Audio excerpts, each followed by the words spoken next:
Terceira parte do primeiro capítulo do manuscrito História de uma Alma de Santa Teresinha do Menino Jesus.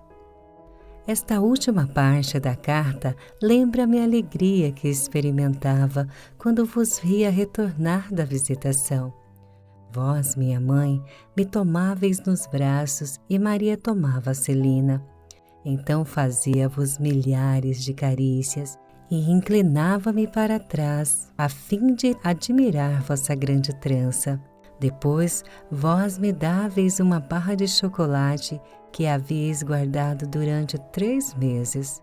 Podeis imaginar que relíquia não era para mim? Lembro-me, outro sim, a viagem que fiz a Mans. Era a primeira vez que viajava em estrada de ferro. Que alegria ver-me sozinha em viagem como mãe. Entretanto, já não sei por que motivo me pus a chorar e a coitada da mãezinha só pôde apresentar à minha tia de Mans uma feiosa pequerrucha sem graça, toda vermelha das lágrimas que vertera pelo caminho. Não guardei nenhuma recordação de Lucatório, mas unicamente de momento em que minha tia me entregou um ratinho branco e um cestinho de papel Bristol cheio de bombons, sobre os quais pousavam 2 lindos anéis de açúcar, justamente da grossura do meu dedo. Desde logo exclamei: que bom, teremos um anel para Celina. Mas que lástima! Tomo meu cesto pela asa, dou a outra mão à mamãe e partimos. Depois de alguns passos, olho para meu cesto e vejo que os meus bombons estavam quase todos espalhados pela rua, como as pedras do pequeno polegar. Olho mais de perto e vejo que um dos preciosos anéis tiveram a mesma sorte fatal dos bombons. Já não tinha nada que dar a Celina. Explode então a minha dor. Peço que me deixe voltar. Mamãe parece não me dar atenção. Isso era demais. As minhas lágrimas se acrescentam aos meus gritos. Não podia compreender que ela não partilhasse da minha tristeza e com isso crescia sobremaneira a minha dor. Retorno agora às cartas em que mamãe vos fala de Celina e de mim.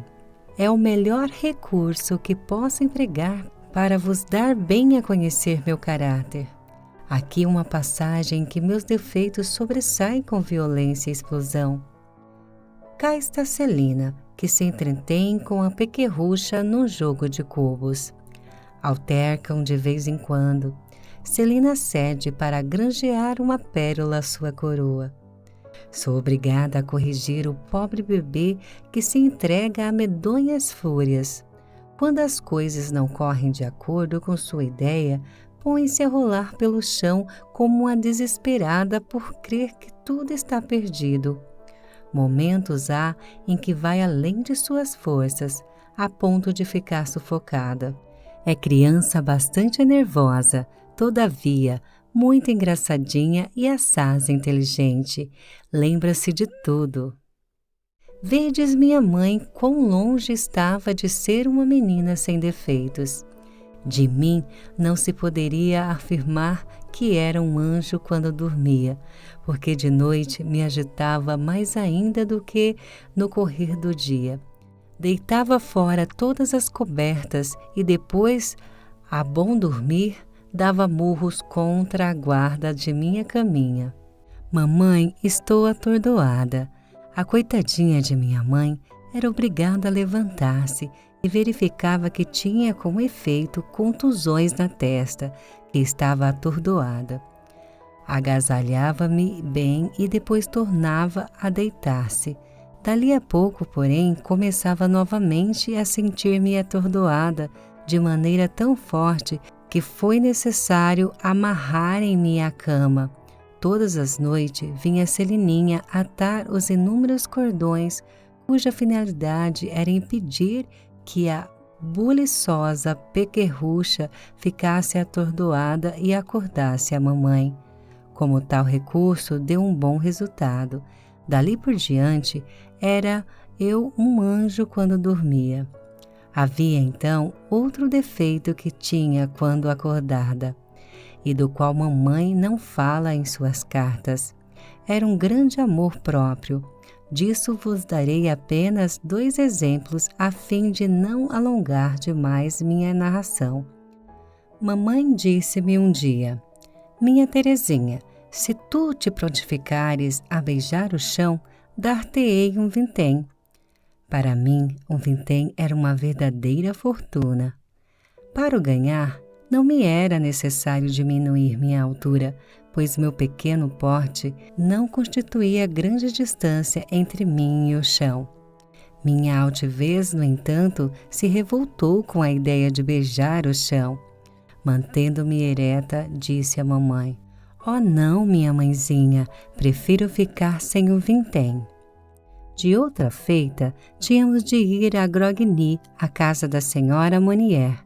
Mamãe falou a Maria me pusesse um lindo vestido azul celeste, guarnecido de rendas, mas não me deixasse com os braços nus, para não se queimarem ao sol. Deixei que me vestissem com aquela displicência que deveria ser própria de crianças com a minha idade, mas interiormente pensava que teria ficado muito mais graciosa com meus bracinhos nus. Com uma índole como a minha, se fosse criada por pais carentes de virtudes, ou até se fosse como Celina mimada por Luzia, ter-me-ia tornado bem maldosa e talvez me tivesse perdido. Mas Jesus olhava pela sua noivinha, quis que tudo redundasse para o bem dela. Seus próprios defeitos, refreados a tempo, serviram-lhe para crescer na perfeição. Tendo amor próprio e também amor do bem, tão logo comecei a pensar seriamente o que fiz desde pequenina. Bastava dizerem-me que alguma coisa não ficara bem para que eu não precisasse ouvi-lo dizer 2 vezes. Nas cartas de mamãe, vejo com satisfação que, na medida que ia ficando maior, lhe proporcionava mais consolo. Não tendo em redor de mim senão bons exemplos, era natural que os quisesse seguir. Veja-se o que ela descrevia em 1876. A própria Teresa quer por vezes pôr-se a marcar suas práticas religiosas. É uma criança encantadora, sutil como a sombra, muito mais vivaz, mas seu coração é sensível. Celina e ela querem-se muito bem, bastam as 2 para se entreterem. Todos os dias, depois de terem almoçado, Celina vai buscar seu galinho e pega ao mesmo tempo a galinha para Teresa. Por mim, não o consigo, mas ela é tão ágil que lhe deita a mão no primeiro bote. Depois vão as 2 com as aves sentar-se no canto da lareira e assim se distraem por muito tempo. Foi Rosinha que a fizera presente da galinha e do galo. Eu tinha dado o galo a Celina. Outro dia Celina deitara comigo. Teresa deitara na cama de Celina no 2º andar.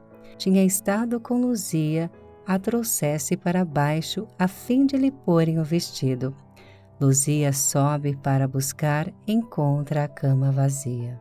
Teresa tinha ouvido Celina e descera com ela. Luzia lhe diz: "Não queres, pois, descer para te vestires?" "Oh, não, pobre de minha Luzia, somos como 2 franguinhas, não podemos separar-nos." Enquanto assim dizia, abraçavam-se e aconchegavam-se uma à outra. Depois à noite, Luzia, Celina e Leônia foram ao círculo católico e deixaram a pobre Teresa, que bem compreendia ser muito pequena para ir junto. Dizia, se pelo menos quisessem deitar-me na cama de Celina, mas não o quiseram. Nada falou e sozinha ficou com sua lamparina.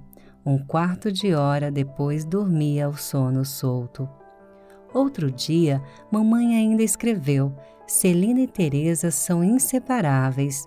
Não é possível pôr os olhos em 2 crianças que se queiram tanto uma à outra." Quando Maria vem buscar Celina para a lição, a coitada da Teresa se desfaz em pranto. Ai, que acontecerá com ela? Sua amiguinha vai deixá-la. Maria fica com dó, leva-a também, e a pobre pequerrucha permanece sentada numa cadeira 2 ou 3 horas. Dão-lhe pérolas para enfiar ou um retalho para coser. Tem receio de mexer-se e de vez em quando solta forte suspiro. Quando a agulha se desenfia, tenta enfiá-la de novo. É interessante observá-la como não pode conseguir e não quer dar trabalho a Maria. Sem demora, a gente vê 2 grossas lágrimas correrem-lhe pelas faces. Maria não tarda em consolá-la, torna a enfiar a agulha e o pobre anjinho sorri através de suas lágrimas. Lembro-me com efeito que não podia ficar sem Celina. Preferia sair da refeição antes de terminar a sobremesa do que não lhe ir atrás, tão logo se levantasse.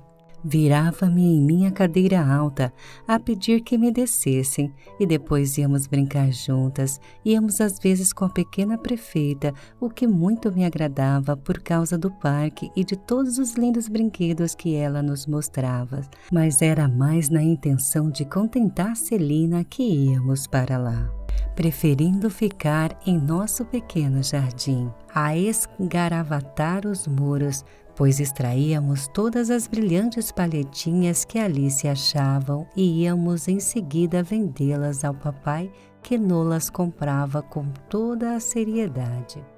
No domingo, sendo muito pequena para frequentar os ofícios religiosos, mamãe ficava para tomar conta de mim. Comportava-me bem e só andava na ponta dos pés durante o tempo da missa. Logo, porém, que vê-se a porta abrir-se, era sem igual a explosão de alegria. Precipitava-me ao encontro de minha linda irmãzinha, que estava então enfeitada como um oratório, e dizia-lhe: "Oh, minha Celininha, dá-me depressa pão bento." Algumas vezes não o tinha, porque havia chegado atrasada. Que fazer então? Era-me impossível ficar sem ele. Nisso consistia a minha missa. Encontrou-se um meio com muita rapidez. Se não tens pão bento, pois então benze-o. Dito e feito, Celina toma uma cadeira, abre o guarda-comida, pega o pão, corta um bocado sobre o qual, muito compenetrada, recita uma Ave-Maria e apresenta-mo em seguida. E eu, depois de ter feito com ele o sinal da cruz, como com grande devoção, achando-lhe absolutamente o gosto de pão bento.